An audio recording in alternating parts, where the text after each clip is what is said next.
The geeks are in the house.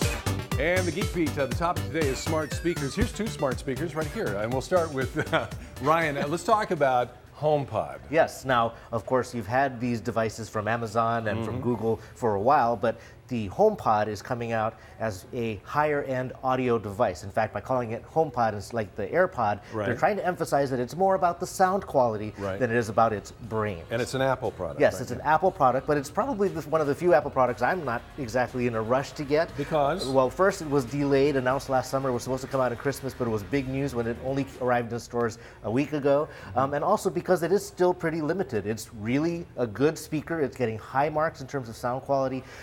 7 tweeters, a 4-inch woofer. It's got microphones so it can hear your commands, but the Siri that's built into it is very limited. It can maybe control devices, but it only uses Apple Music, so it won't do Spotify or other services, and it really can't answer trivia questions, which is what a lot of people want these speakers to do. So for $349, it's a high-end speaker with a little bit of smart. Alexa is a smart system that we've become used to. Now that's partnered up with Sonos now? Well, so Sonos has been on the market for quite a while, so it's probably one of the better known smart speakers. And what it's done lately is that it's merged with Alexa. So now it's incorporated the smarts of Amazon Alexa.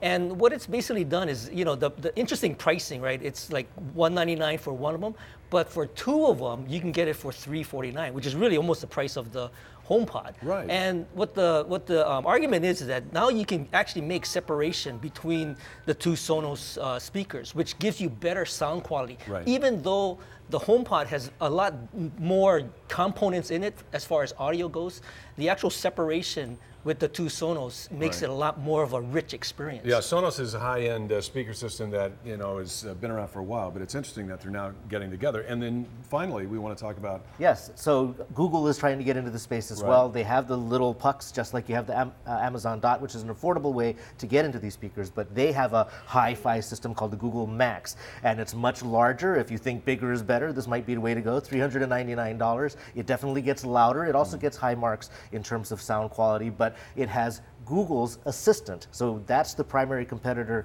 to the Amazon product in terms of the ability to answer questions, control devices. But one thing Google does is it supports a lot of third-party services, not just Spotify, but other streaming music, other home control systems. So it's probably the most flexible.